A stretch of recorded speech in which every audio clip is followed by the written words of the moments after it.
최재형 목사 모시고 지금 겪고 있는 이런 고초, 그 뒤면 이면에 숨어 있는 진실, 그리고 앞으로 어떻게 이 상황을 돌파해 나갈지 직접 들어보도록 하겠습니다. 어서 오십시오, 목사님. 네, 반갑습니다. 어떤 식으로든 목사님을 올가매기 위해서 최근에 터뜨리는 것이 서울의 소리와 최 목사님이 공모해서 윤석열 탄핵 시나리오를 만들었다. 네. 이것을 몇 달 동안 계속 해왔는데 그것이 이번에 폭로가 되었다. 이게 스카이데일리의 보도 내용이고 국민의힘에서도 이 문제를 자 봐라. 결국 탄핵 시나리오를 서울의 소리와 최재형 목사가 공모해서 실제로 행동에 옮겼다. 이렇게 이제 가고 있지 않습니까? 자, 여기에 대해서는 목사님이 그것이 아니다라고 했던 그 영상이 이미 조회수가 뭐 수만 회를 넘어서서 많이 알려져 있는데 제가 이제 잘 모르는 사람의 위치에서 질문을 드리면 스카이데일리라는 인터넷 매체가 이 내용을 5번도 아니고 7번 계속해서 보도를 하지 않습니까? 그러면서 본질이 오간데 없이 이 사건이 진실이 무엇인지 중요한 것이 아니라 공방만 가지고 이렇게 드러내면서 절반은 최재형 목사가 잘못한 것으로, 절반은 최 목사는 그럴 리가 없다는 것으로 이제 이렇게 공방하고 있는 이런 데서 오는 피로감 이런 것들은 없습니까? 뭐 피로감은 뭐 말할 수 없지만 이 사건의 핵심은 그겁니다. 사실은 이 제보자 박 씨라고 하는 인물이 아주 희대의 아주 사기꾼인 거죠.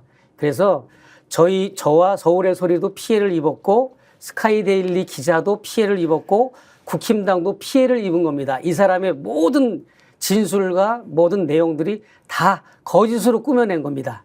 그러다 보니까 저희는 그것을 이제 판단해서 그의 제보 내용을 인터뷰 영상까지 찍었지만 방송을 안 하기로 결정을 하고 본인을 이제 스튜디오에 앉혀놓고 그 얘기를 통보를 하고 이제 종지부를 찍었는데 이 사람이 이제 자꾸 돈을 요구하는 거예요.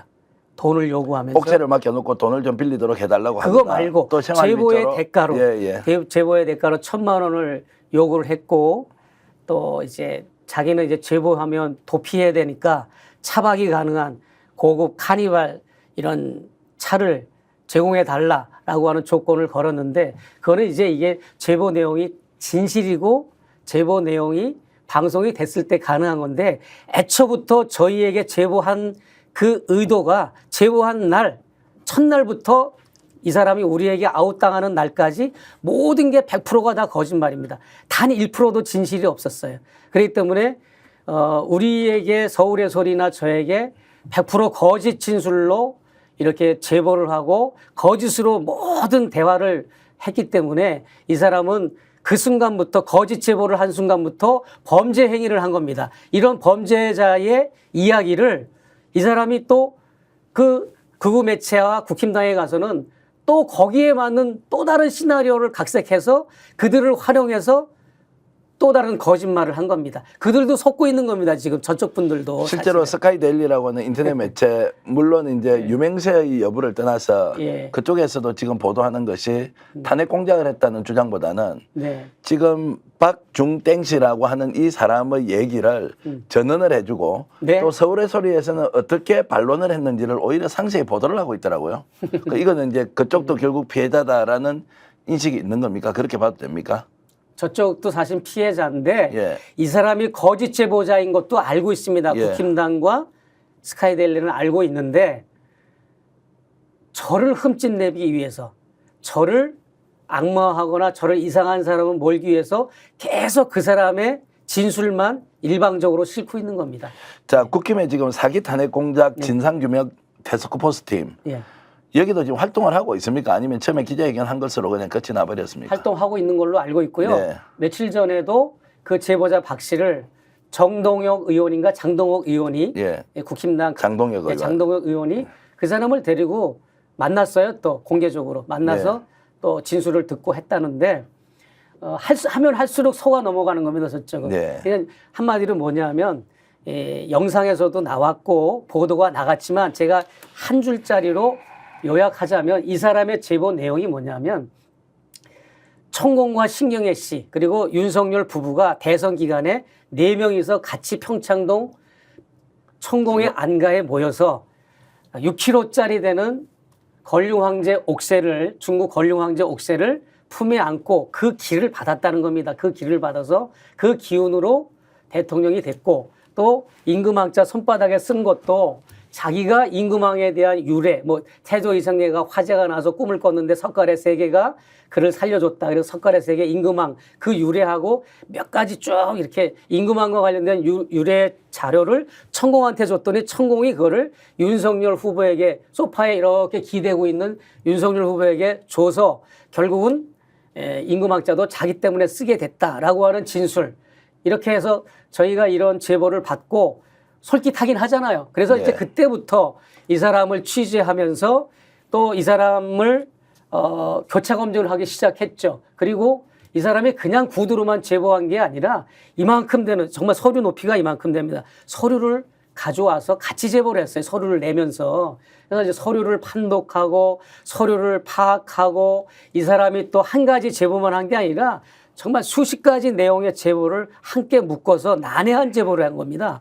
그러다 보니까 이것을 파악하는 데 시간이 오래 걸렸고 그런 상황에서 결국은 이 사람이 제보 내용이 가짜이기 때문에 우리가 중단한 게 아니라 이 사람의 행동이 일관성이 없고 일반적이지가 않았던 겁니다. 왜냐하면 그냥 순수하게 제보하는 사람은 그냥 순수하게 제보하거든요. 그런데 돈을 1,000만 원을 요구하고 카니발 차박용을 요구하고 그다음에 중국에 망명을 가야 된다고 중국 망명을 요구하고 이재명 당대표까지 이재명 직접 당대표를 만나게 해달라고 요구하고 이런 이상한 제보를 대가로 요구하는 게 너무 이상한 거죠. 그래서 그걸 하나하나씩 우리가 체크하고 우리 PD나 이사나 저나 이런 이 부장들이 이렇게 돌려가면서 그를 1대1로 또 이렇게 인터뷰를 또 했어요. 그랬더니 이제 허위인 게 우리가 판명이 나서 이거는 우리가 방송 못한다라고 최종 결론을 내렸는데 그리고 나서 이제 나갔습니다. 안 하기로 하고 그리고 나서도 계속 방송을 하게 해달라고 보치기도 하고 돈을 방송 안 할 거면 돈을 달라 이렇게 요구하고 그러고 저한테 사과까지 했습니다. 정식으로 사과문을 문자와 텔레그램으로 보냈습니다. 네. 그랬는데 돈을 안 준다는 이유로 보상을 안 해준다는 이유로 앙심을 품고 이제 저쪽으로 건너가서 거짓 제보를 한 거죠. 우리가 탄핵 모의를 했다고. 자, 그래서 이제 이 내용은 서울의 소리 방송 인터뷰 내용 보시면 자세히 나와 있고 굉장히 재미있게 저도 봤는데요. 이제 최 목사님이 이렇게 적극적으로 뭔가 우리가 모르는 이면의 진실들이 있을 것이라 생각하고 계속 추적을 해왔지 않습니까? 네. 그러면 제보자가 이분뿐만이 아니라 실제로 지금 그 용산 관저 주변에 있었던 일 여러 가지는 100% 사실인 걸 확인하고도 다만 다른 언론이 보도하지 않고 또 묻혀가고 있고 언젠가 진실이 드러날 만한 내용들을 계속 알려왔지 않습니까? 이런 제보자들이 목사님 주변에 여러 명 있는 거죠. 많습니다. 많고 네. 그다음에 이 사기꾼 제보자로 인해서 우리가 수확을 거둔 게 있어요. 네. 그 뭐냐면 실제로 천공과 관련된 평창동 안가가 발견이 된 거죠. 자, 그러면 그 내용에 대해서는 진실이다 아니다. 거기에서 대통령 부부와 천공의 비서인 진경혜 씨가 만났는지 만나지 않았는지 그거하고 상관없이 증거는 없지만 증거는 그것은 맞다 아니다 얘기할 수 없지만 천공의 안가가 거기에 있다는 것은 확인했다. 그렇습니다. 그러면 이 사람이 그런 얘기를 누군가로부터 듣거나 본인이 직접 목격했거나 이런 정도의 접근은 가능했던 사람이다? 그렇죠. 왜냐하면 천공을 여러 차례 만난 건 사실입니다. 이 제보자 박 씨가 천공과 연관이 있고 그 평창동 그 천공의 안가라는 곳에서 같이 사진도 서너 장을 찍었습니다. 그 서너 장을 저한테 제공을 해줬고 그래서 제가 첫 제보를 받고 문자로 받고 며칠 후에 인사동으로 불러서 실제로 첫 대면을 했어요. 이 제보자를 첫 만남을 갖고 쭉 이제 구두로 서류를 쌓아놓고 설명을 들었는데 제가 마침 너무나도 이게 큰 제보라서 그것을 촬영을 했습니다. 본인이 모르게. 이 제보자 모르게. 본인의 진술이 나중에 번복될 수도 있기 때문에. 근데 그 내용은 아까 얘기한 것 말고도 이 제보자 박 씨 사기꾼의 말에 의하면 천공과 신경회가 윤석열 부부와 함께 그 옥새를 품에 안고 빌려준 대가로 뭐 아무것도 받은 게 없습니까라고 물어봤더니 김앤장으로부터 3천만 원을 받았다는 얘기도 하고 네. 충격적인 얘기들이 많이 나와요. 본인은 거짓말했다고 그러는데 그게 거짓말인지 아닌지는 우리가 아직 확인된 바는 없습니다. 아직도 우리는 취재 중이니까요. 다만 그 뒤에 이제 보였던 행동, 돈을 요구한다거나 네. 또는 이제 민주당 대표를 만나자 그리고 예. 주중 대사를 소개해달라 이제 이런 것 때문에 이건 도저히 보도를 할 수 없는 굉장히 위험한 네. 것이다. 네. 그래서 이제 중단했는데 이걸 이제 앙심을 품고 그렇죠. 반대쪽으로 가서 이제 제보나 또는 이제 이렇게 폭로를 하겠다고 한 것인데 제가 여기서 이제 질문 드리고 싶은 것은 그 앞단에 있는 앞에 있었던 평창동 안가에서 누군가 만나고 뭔가의 의견이 오갔거나 이제 이랬던 부분은 입증이 안 될 뿐이지 그것이 거짓이다라고 우리가 단정할 수는 없다는 이런 말씀을 드려야 되겠습니다. 거짓이 아니고 예. 회동이 있긴 있었습니다. 이 제보자 박 씨하고 예. 천공과 그 건물 옥상에서 사진도 찍고 또 정원에서도 사진을 찍은 게 있어서 제가 그 사람을 데리고 제보자를 데리고 안국동 일대를 돌았어요. 그 사람이 처음에는 평창동이라고 얘기를 안 하고 안국동이라고 알려줬어요. 처음에는 거짓으로 모르는 척하면서 네. 그러다가 아무리 찾아도 없으니까 나중에는 안국역이 아니라 경북국역 같다 이렇게 얘기를 해가지고 경북국역 일대를 뒤지기 시작하고 그러다가 이 사람이 또 어딘가에 뭐 알아보는 척하더니 아 자기 이 아는 사람한테 연락을 했더니 평창동이랍니다 이렇게 얘기해서 우리가 지난 설날 연휴 때 사람을 풀어가지고 제 선배 목사님 나 그 제보자 박 씨 이렇게 돌아다니면서 결국은 발품을 팔아가지고 그 사진 한 장만 가지고 네. 평창동 안가를 찾은 겁니다. 예. 그러면 이분은 왜 평창도 안 가면 기억을 못 하고 있습니까? 자기가 거기서 사진을 자기가 찍었는데. 이제 적극적으로 이 사실을 알리면 겁이 났던 거지. 아. 그걸 은폐하고 싶었던 거지. 그러면서 어떻게 핑계를 대는가 하면 자기는 경주에서 살다 왔기 때문에 서울 지리를 잘 몰라서 안국동인지 경북궁인지 평창동인지 몰랐다. 이렇게 핑계를 댄 거죠. 그 그러나 사람의 제가 적극적으로 아주 발품을 팔면서 서울 시내를 막 이자듯이 하니까 자기도 이제 못 이기겠다는 판단을 했는지 결국은 평창동이라는 귀뜸을 해줘서 평창동 일대만 집중적으로 찾다가 결국은 사진 속 그 배경 산 능선하고 그 건물 사진 그 안가 건물 그 2층짜리 단독주택이거든요. 똑같은 건물을 찾은 겁니다. 마침내. 그리고 거기에서 전공이 누구를 만났는지는 확인할 수 없는 것이다. 확인했습니다. 그 후로 제가 우리 취재팀과 제가 그 후로 이 제보자 모르게 취재는 계속 한 거죠. 아니 거기에 윤석열 대통령과 김건희 여사가 방문하고 전공과 만났다는 것을 확인한 것은 아니다. 그건 아니지만 그렇죠. 천공이 이 집과 무슨 연관이 있는지는 네. 제가 취재를 다 어떤 목적으로 그 집을 그러면 운영을 하고 있었습니까? 아 그러니까 어느 가정집인데 네. 천공의 이제 팔로우 신자라고 얘기를 할까요? 수제자 또는 애제자가 예. 제자의 그 가정집인데 네. 천공이 그것을 수련원으로 만들자 해가지고 수련원으로 개조하는 인테리어 공사를 한동안 했어요 거기를. 그래서 가정집을 수련원으로 개조를 한 상태에 있습니다 지금. 그게 언제 시점입니까? 그래 아까 얘기했던 박중땡이라는 사람이 거기에 갔던 거기 시점 갔던 시기에 이미 그렇게 했다. 그러면은 상태죠. 총선 전입니까? 예, 아니면 대선 전입니까? 대선 전이죠. 대선 전에 예. 거기 가서 수련으로 만들려고 했고 그것을 지금 현재 전공의 안가로 쓰고 있다는 것을 확인을 했다. 네, 뭐 안가 겸 수련원 겸 말이 예. 수련원이고 천공이 이제 왔다 갔다 하는 걸로 확인이 됐죠. 예.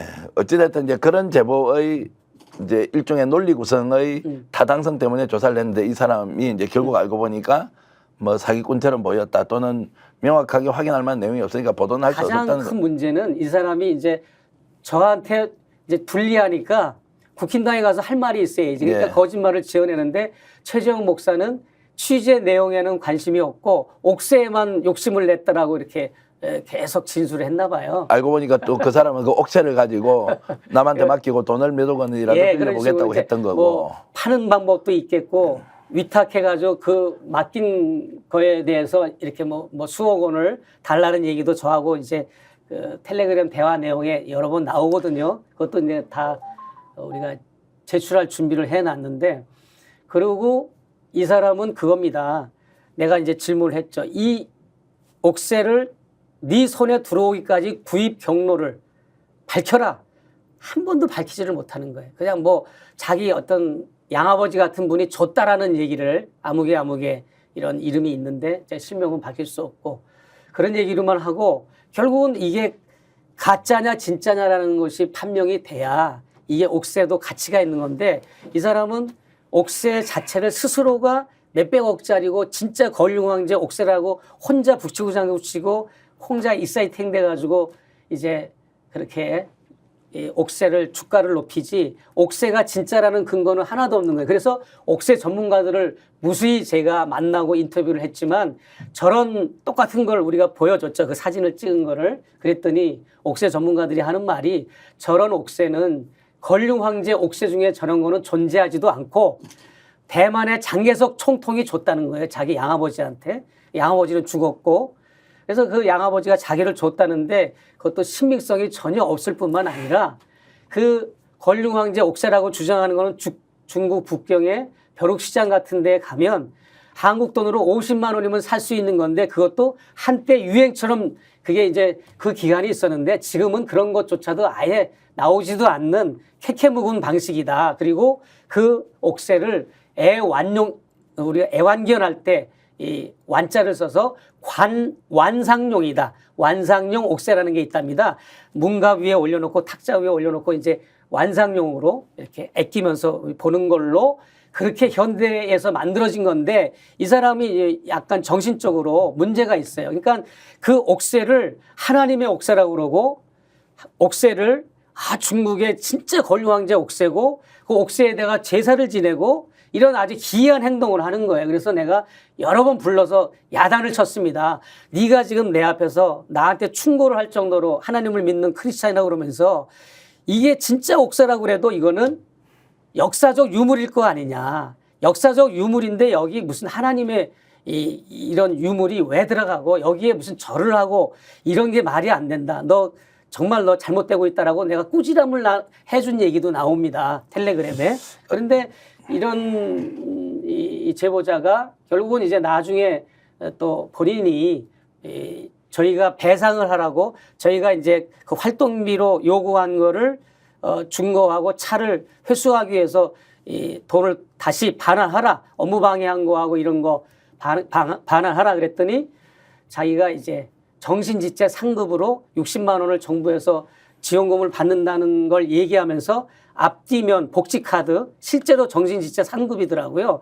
정신병원에도 갔다 왔다 그러고 그런 사람이라서 그런지 굉장히 횡설수설하고 왔다 갔다 하는 인물입니다. 뭐 저도 보도 내용을 좀 전언하자면 이분이 원래 이제 스님으로 이렇게 이제 일종의 뭐 정식으로 뭐 불교 공부도 하지는 않고 대충 뭐 이렇게 교도소에서 만난 어느 스님의 포교를 통해서 이게 스님이 됐다고 저한테 그러니까 승려가 됐던 적도 있었고 또 신내림을 받는 과정에서 뭐 정신적으로 질환이 생겨서 치료를 받았던 적이 있던지 이런 것까지 있었는데 그건 핑계입니다. 그렇지는 않습니다. 네, 어찌됐든 이 부분과 관련해서는 한 이제 열흘 가까이 지났는데 대체로 정리가 되고 있는 거죠. 처음에는 뭐 이걸 보도 보는 사람이 깜짝 놀라가지고 야 무슨 이야기냐라고 했는데 나중에 실제 내용을 확인해 보니까 뭐 그런 해프닝이었고 뭐 이제 이런 걸로 이제 정리가 되어서 현재로서는 이 문제가 더 확산되고 이렇게는 가고 있지 않는 거죠. 그건 잘 모르겠고요. 저쪽에 이제 뭐 매체는 자기들 뭐 구독자 이런 것 때문에 할 수 있을 것 같고 그러나 이제 법의 심판은 분명하게 왜냐하면 분명히 저 사람이 처음부터 끝까지 거짓말로 우리 서울의 소리와 저를 속인 거는 사실입니다. 아니 처음부터 거짓말이에요. 처음부터 모든 게 거짓말.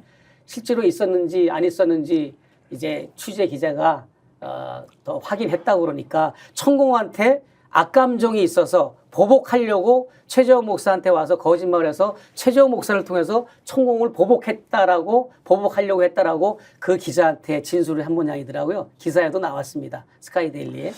자 그렇게 해서 일단 이제 정리가 되고 일단락으로 간다 이제 이렇게 보고요. 지금 오늘은 이제 목사님 모시고 실제 통일운동 하시는 분으로서 광복절이지 않습니까? 네. 지금 뭐 그 독립기념관장을 비롯한 여러 가지 이제 극우 뉴라이트 쪽 인사들이 오히려 대한민국 독립 또는 그 헌법 정신을 아예 파괴하고 이런 그렇습니다. 것으로 이제 임명이 되고 있는 이 상황에 대해서 자 급기야는 지금 이제 광복단체가 이번 광복절 행사에 불참을 하겠다 이렇게 이제 얘기할 정도까지 초유의 사태가 벌어졌습니까? 그렇습니다. 통일운동가로서 이런 부분은 어떻게 보십니까?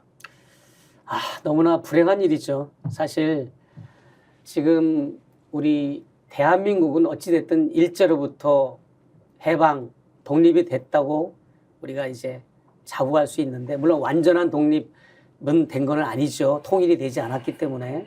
그런 상황에서 자주와 주권을 갖고 정말로 주권국가로서 대한민국이 세계 앞에 딱, 민족 앞에 또 북한 앞에 우리가 자주국가로 서야 되는데, 그렇지 못하고 이렇게 아직도 친일 망령에 사로잡혀서 지금 윤석열 정권이 가장 선두주자에 이런 일을 벌린다는 것은 너무나 정말 자괴감을 느낄 정도로 비극, 민족의 비극으로 저는 생각을 합니다. 자, 윤석열 대통령 오랫동안 깊이 취재하고 실제로 이제 많은 이제 정언들을 이렇게 확보하고 계시니까 좀 여쭤보면, 이게 윤석열 대통령의 단독 결정이냐, 윤석열 대통령이 실제로 친일, 숭일, 좀 더 넘어서서는 일본 극우 제국주의자들과 정말 생각을 같이 하는 사람인가라는 근본적인 좀 질문이 들어서, 윤석열 대통령의 성향, 스타일로 봤을 때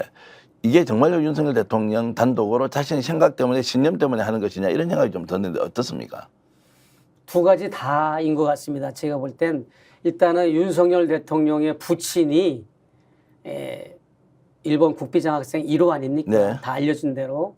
그런 분의 그런 분이 또 유학 마치고 와서 대한민국 학술원 회원이 되셨고, 대한민국 학술원 모든 분들이 지금의 학술원 회원들을 말하는 게 아니라 설립 당시에는 우리가 친일 인명사전에 거론된 분들이 초대 학술원 회원들이었지 않습니까?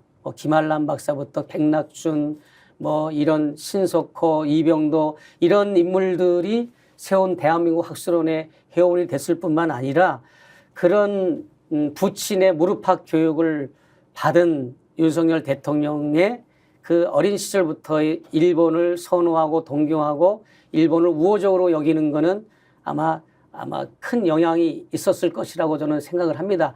그와 동시에 이 조각을 하고, 그러니까 이제 취임하고 당선돼서 내각을 꾸리고 정부 부처를 꾸리고 대통령실에 이 300명의 이런 참모나 전문가들, 이런 수석들을 이렇게 임명함에 있어서 하나같이 친일파 혹은 뉴라이트 세력, 그리고 북한을 상대로 해서는 북한 붕괴론자, 북진 통일론자, 그다음에 이런 반북적이고 반통일적인 인사들, 이런 사람들이 다 용산 대통령실의 그 대통령 주변의 측근에 포진되어 있고, 김영호 통일부 장관, 이주호 교육부 장관, 다 뉴라이트의 어떤 임원이지 않습니까? 그리고 우리가 잘 아는 진실화해위원회 김강동 위원장, 또 이배용 2대 총장 하셨던 이배용 국가교육위원장, 이분 얼마나 다 이게 친일 성향의 이런 국가기관의 기관장들 아닙니까? 그런데다가 박지양 동북아재단 이사장, 이분도 역시 일본이 과거에 대해 사죄하지 않는 것에 대해 기성세대는 젊은 세대들에게 그런 걸 사과를 강요해서는 안 된다라고 하는 발언을 하신 분이 우리 정부에 돈을 들여서 만든 동북아 역사재단 이사장을 지내시고, 그 외에도 엄청 많지 않습니까? 자, 그러면은 이제 이분들이 지금까지 일부에서는 갖고 있는 생각이지만, 이게 전면에 등장해서 네. 친일이나 뉴라이트라고 하는 것을 일종의 좀 이념 체계로서 네. 국가의 중요한 정책 또는 공직을 실제로 장악하고 자기 뜻대로 만들어갈 수 있다는 것은 네. 상상을 못했던 일이거든요. 일부 주장은 있어 왔죠. 친일적 사고, 그리고 식민지 건대화론도 이야기를 해왔던 사람은 있지만, 이 사람들이 대한민국의 주류가 된다고는 한 번도 생각을 하지 못했는데, 이게 지금 대한민국에서 현실로 나타나고 있단 말이에요. 네. 자, 이런 것들이 과연 우리 사회에 이제 어떤 악영향으로 남을 것이냐. 네. 그리고 궁극적으로 윤석열 대통령의 목적이 그럼 뭐냐. 자, 일부 소수의 집단이 가지고 있는 생각을 전면에 등장시켜서 국가의 주요 정책을 친일적이고 오히려 일본 극우주의자들보다 더 심할 정도로 네, 예. 식민지 근대화론을 네. 옹호하거나 이렇게 하는 것의 목적은 뭐냐 그러면 윤석열 대통령은 이 질문을 좀 드리겠습니다. 그러니까 목적이 뭐죠? 뭐 목적은 결국은 첫째는 역사 의식의 부재가 첫 번째 그 발로고요. 역사 인식이나 역사 의식이 바른 역사 무장을 한 대통령이라면 일단은 참모들이나 보좌관들을 그런 사람을 채용을 안 하죠. 일단은 거기부터 첫 단추가 잘못 끼워진 거고, 그 대통령은 뭐 혼자 할 수 있는 게 아니잖아요. 예. 대통령은 혼자 나라를 국정을 이끌어 나가는 게 아니라 스텝들이 있어야 되는데 그 스텝들이 정말 뭐 그 꼬이는 인물들이 하나같이 그런 인물들만 대통령 주변에 모이고 꼬여드는 거죠. 뭐 우리가 이진숙 방통위원장 뭐부터 시작해가지고 이번에 뭐 또 독립기념관장 이 보십시오. 어떻게 그런 사람들만 골라오겠습니까? 근데 그걸 골라온 게 아니라 그런 사람들이 몰려드는 겁니다. 유유상종인 거죠. 그래서 이제 결국은 아직도 미국과 일본이라고 하는 이 우리나라의 역사적으로 큰 이제 아픔을 주고 고통을 줬던 이런 일본이라고 하는 나라의 그런 역사 청산이 뭔지도 모르는 사람이 대통령에 도전을 해서 결국은 일본의 국익에 아주 그냥 철저하게 따르는 국정만 2년 동안 하지 않았습니까? 지금 2년 반이 가까워지는데 보십시오. 지금 우리가 주적이라는 말을 쓰잖아요. 군사적인 용어로 국방부에서. 그러면 북한을 주적으로 규정한 거는 이해가 됩니다. 뭐 6.25 전쟁도 치렀으니까. 그러면 주적이 북한이라고만 규정을 할 것이 아니라 중국도 러시아도 미국도 일본도 주적이 될 수 있어요. 그런데 그중에서도 주적이 뭡니까? 우리 국민의 생명을 빼앗아 가면 주적이고 국민의 영토를 빼앗아 가면 재산을 빼앗아 가면 주적이잖아요. 근데 일본은 독도 문제를 비롯해 가지고 우리 영토를 빼앗아 가고 영토를 주권을 넘몰고 이것을 가지고 우리 국민들을 소진시키는 그런 나라이기 때문에 우리의 주적에 해당되는 주적의 수준에 가까운 나라가 일본인데 이런 나라와 동맹을 맺는다는 헛소리들을 이 국힘당과 대통령이 자주자주 외교적인 발언이나 국방 발언에서 하기도 하고 이런 정말 이거 천인공노할 행동인 거죠. 이런 그런 것부터 시작해가지고 지금 후쿠시마 오염수도 마찬가지고요. 국민의 생명을 지키는 일에 가장 중요한 일이 대통령이 가장 집중하고 방점을 둬야 될 것이 후쿠시마 오염수 문제여야 함에도 불구하고 그것을 막아주고 방어해주고 우리 국민들의 원성을 다 받아들여서 그것을 차단해 주는 게 아니라 오히려 그 일본의 지론과 일본 정부의 주장을 그대로 우리 돈을 들여서 홍보해 주고 일본의 후쿠시마 핵 오염수 방류를 방치하는 것은 물론이고 안전하다고 국민들을 호도하고 이런 아주 패역한 정권이 되고 마른 거죠. 네. 지금까지는 이제 미국의 요청에 의해서 어쩔 수 없이 군사 동맹을 강화시키고 후쿠시마 오염수 문제도 미국의 국익을 위해서 대한민국이 어느 정도 이용되는 거 용인해야 되는 거 아니냐 이제 이런 것이었는데 지금 시간이 지나서 다시 보니까 그게 아니라 오히려 일본 정부 그리고 극우 정권의 그 속성보다 더 심할 정도로 일본 편을 들고 있다. 이래서 이 사람들이 혹시 일본 간첩 아니냐? 그리고 밀정 아니냐? 이제 이런 이야기가 나오는데 이것이 우스개로 넘어갈 것이 아니라 실제로 일본 정부의 앞잡이 노릇을 하고 있다라는 지적들이 나오는데 이 부분은 어떻게 보십니까? 당연히 저는 그렇게 생각하고요. 네.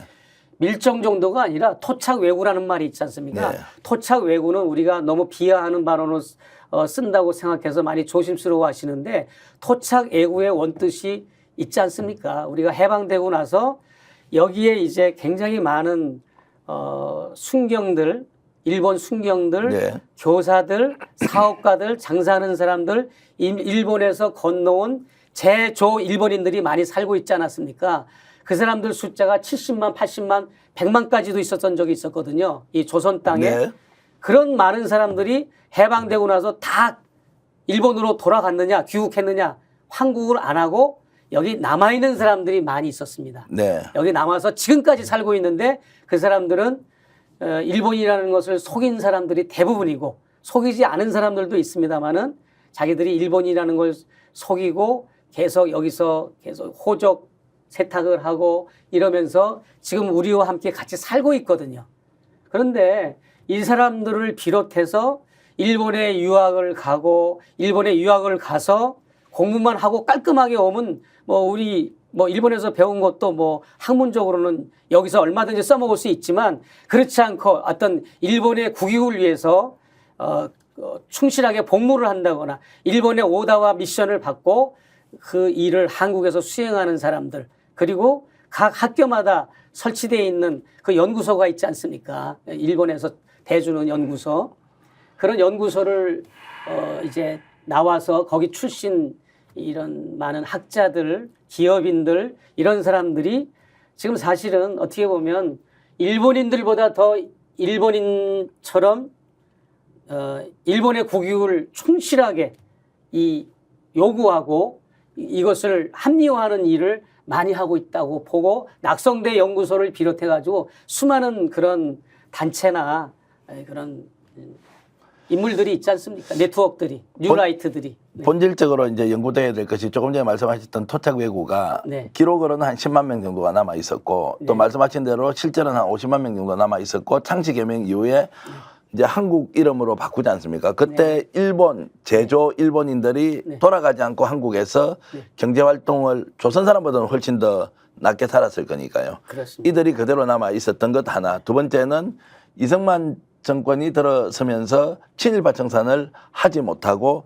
그렇습니다. 결국에는 그들이 고스란히 한국의 주류 사회에 편입하면서 이들이 대한민국에 폭넓게 자리 잡고 있었는데 지금까지는 숨어 있었던 사람들이고 뭔가 제국주의 침략 전쟁의 피해를 봤던 조선이 그나마 피해국으로서 인정받아야 된다는 그 입장을 유지해 왔는데 이제 어느 순간 이들이 고개를 쳐들고 바깥으로 나와서는 오히려 일본 식민지가 정당한 합법적인 결과였고 조선이 동의를 했던 그런 것이었다는 걸로 가면서 지금 역사 왜곡이 폭넓게 이루어지고 있고 네. 이게 윤석열 정권 들어서서는 구체적으로 뉴라이트 인물이 정부의 요직을 차지하고 오히려 노골적으로 일본보다 더 심할 정도로 과거사 왜곡을 하고 있다. 이제 이런 것이 드러나는 상황에서 국민들이 충격을 굉장히 크게 받고 있다.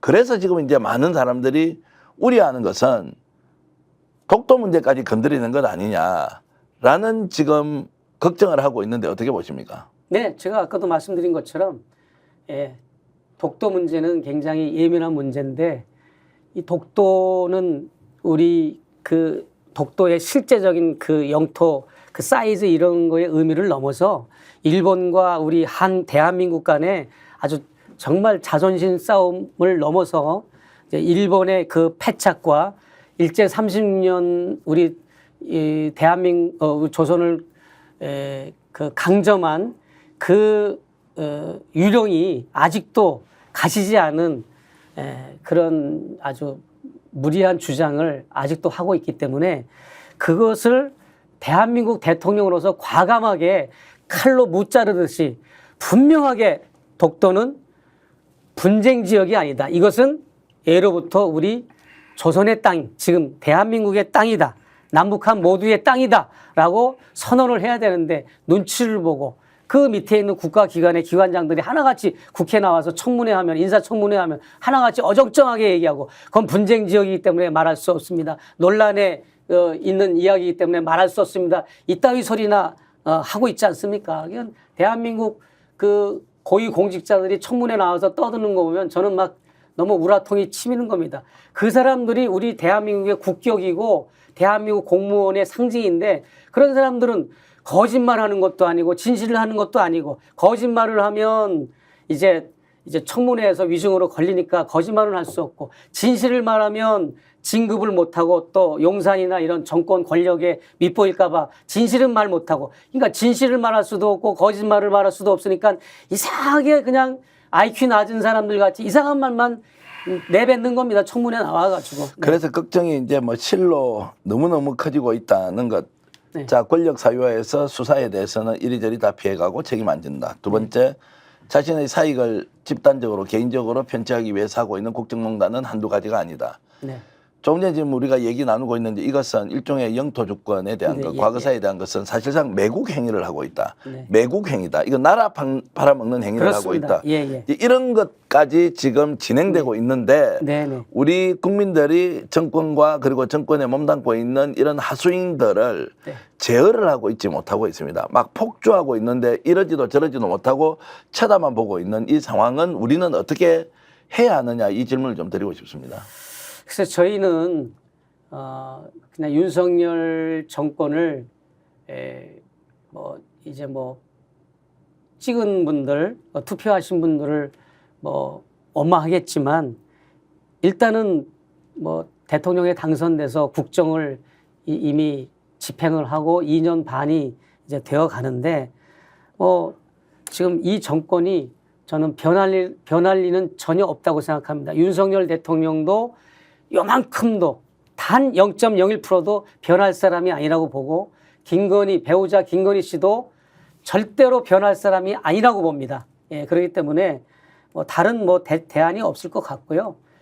결국 이제 최재형 목사님처럼 현장에 계시는 행동가들이 어떤 식으로든 이 상황을 국민들에게 소상하게 알려야 할 의무가 있다고 저는 생각하는데 지금 이제 목사님의 역할, 광복절을 맞이해서 독도 문제까지 위협을 받을 수 있는 상황이 예상되는데 네. 목사님은 어떤 역할을 하실 건지 말씀을 좀 해주시죠.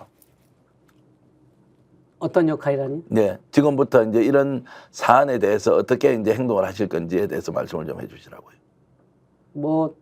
저는 계속 해온 대로 강연 활동을 통해서 일반 청중들한테 이 자주와 주권을 지키자고 하는 강연을 제가 그동안 해왔는데 통일 강연이라고 하는 것은 남북 문제 강연이라는 것은 결국은 이제 민족 공조를 이루자는 거거든요. 민족 공조를 이루고 외세를 의존하지 말고 우리 힘으로 우리 민족의 힘을 모아서 통일을 지향하자 이런 강연을 제가 해왔는데 이런 강연장을 힘입어서 빌려서 제가 계속 강조하고 있는 게 규탄을 하고 있습니다. 지금 김영석 지금 독립기념관장도 제가 규탄을 하고 있고 그럴지라도 저는 이 차찬 속의 작은 이런 미동 같은 파동이라고 할지라도 반드시 이 정권에 큰 타격은 준다고 생각하고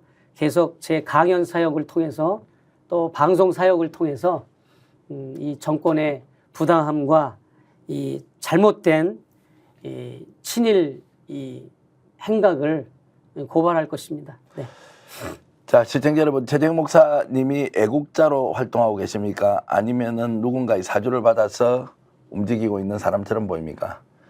진실은 하나입니다. 나라가 잘못 돌아가고 있고 누군가는 바로 잡아야 하고 바로 잡는 내용을 국민들에게 알려야 하는 역할 누군가는 해야 합니다. 최재형 목사님이 그 최전방에서 뛰고 있는 것, 그것이 진정한 나라 살리기 애국이 아닌가라는 생각이 듭니다. 시청해주신 여러분 진심으로 감사드리고요. 그리고 스픽스를 좋아해 주시는, 응원해 주시는 여러 힘에 힘입어서 95만 명을 이제 돌파를 하고 있는데요. 100만 달려갈 때까지 최선을 다하겠습니다. 요즘 저희들 좀 더 좋은 프로그램 만들기 위해서 계속 노력하고 있는데요. 지금 이 순간까지 랄락이나 흘러님, 오파랑님 이렇게 좋은 댓글 주셔서 감사드리고 최재형 목사님도 긴 시간 이렇게 인터뷰 응해 주셔서 감사드리겠습니다. 예, 그리고 목사님이 한 말씀만 더 해주시면 더 좋겠습니다. 지금 이제 박근혜 정권 때는 박사모라고 있었잖아요. 네. 노무현 정부 때는 노사모도 있고 문재인 정부 때도 그런 게 있고 쭉 있는데 유일하게 지금 윤석열 정부에서는 그 어떤 팬덤이 없는 유일한 정권인 것 같아요. 네. 그 지지 세력이 없으면서도 정권이 어떻게 유지되는가를 봤더니 그것이 곧 검찰의 힘과 언론, 잘못된 언론의 힘으로 지지 세력이 없음에도 불구하고 이 정권은 2년만을 지금까지 잘 견뎌오고 잘 치렀습니다.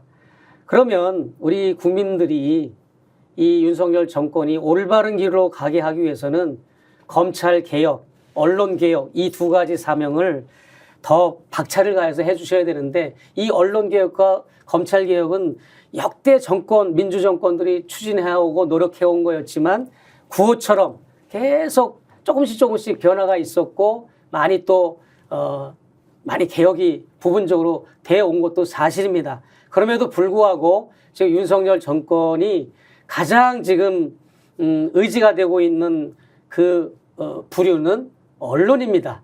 우리가 기대기로 말하는 그런 언론들인데요. 저는 이 촛불 시민들이 이제는 시청하고 광장에 모여서 촛불을 드는 것도 좋지만 이 조중동 사옥을 삥 불러서 3겹, 4겹, 10겹이라도 불러서 그 푸시를 하고 압력을 해서 언론은 권력을 감시하고 견제하는 것이지 언론은 권력을 비판하는 것이지 언론은 권력과 유착하고 비호하고 언론을 기생하는 또 측면 지원하는 역할이 아니다라고 하는 것을 계속 촛불 시민들이 언론을 압력을 가해 주셔야 언론들이 그나마 정신을 차릴 것 같고 검찰도 우리가 몇 명 샘플로 탄핵을 했지만 몇 명 정도가 아니라 정말로 허튼 생각을 하는 이 정치 검사들과 잘못된 이 부역을 하는 검사들은 계속해서 탄핵을 해서 이 검사도 우리가 정말 시민의 힘을 보여주셨으면 참으로 좋겠다 하고 말씀을 드리고 지금 대한민국은 무정부 상태에 빠져 있는 것 같습니다. 무정부 상태라고 하면은 약간 또 오버하는 표현이겠지만 사실은 공무원들이 일을 안 하면 그게 무정부 아니겠습니까? 공무원들이 일을 왜 안 합니까? 일을 열심히 하라고 주문을 하고 미션을 주고 그래서 일을 했는데 아무 이유 없이 또 책임을 묻는 겁니다. 우리 백경정이 그렇게 마약사범 열심히 잡으라 그래가지고 잡았더니 좌천되고 용산에서 심각하게 보고 있다고 말을 전해주고 그러니까 피해를 볼까봐 누가 무서워서 이 생산적이고 능동적인 일을 공무원들이 하겠습니까? 그래서 지금 우리 공무원 여러분들 제가 말씀드립니다. 정말 결정적인 제보를 해 주십시오. MBC 같은 방송국에 또 뉴탐사, 서울해설이 기타 뉴스타파 같은 이런 대한 미디어들 또 우리 스픽스 같은 미디어들 이런 곳에 결정적인 제보를 2건만 3건만 내부 고발자들이 해주시면 정말 고맙겠습니다. 그러면 우리 이 나라를 바로잡아가는데 큰 도움이 되는데 저를 보십시오. 저라고 해서 왜 가정이 없고 저라고 해서 하는 일이 왜 없고 저라고 해서 왜 생활이 없겠습니까?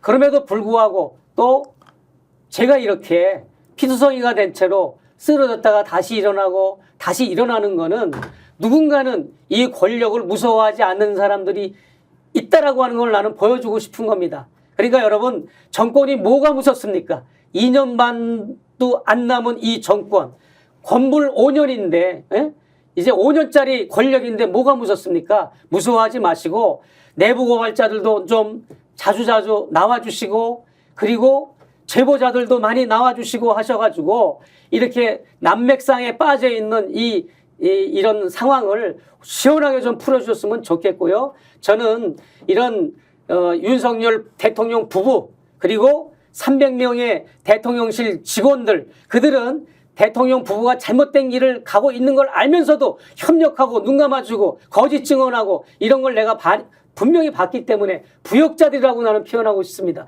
그 다음에 100몇 명의 이 국힘당 의원들 이 국힘당 의원들이 정말 이 박근혜 탄핵을 주도했던 윤석열, 한동훈 두 검사가 그래도 그런 일을 했지 않습니까? 그걸 본받아야죠. 국힘당 여러분. 본받아서 정말 자당 출신 박근혜 대통령이 잘못 국정농단을 한 걸 보고 마음은 아프지만 그래도 탄핵에 자당 출신 국회의원이지만 그 한나라당에서 탄핵을 앞장섰지 않습니까? 국힘당 여러분들도 제발 권력을 무서워하지 마시고 윤석열 대통령 부부가 국정을 농단하고 파탄을 하는 걸 분명히 아셨으면서도 그렇게 이 직권을 유지한다는 것은 아무런 의미가 없습니다. 그렇기 때문에 국힘당 여러분들도 역적 패당의 길을 가지 마시고 친일 매국노의 길을 가지 마시고 반북 반통일 그 길을 가지 마시고 정말로 우리 새로운 민주정부 또 새로운 통일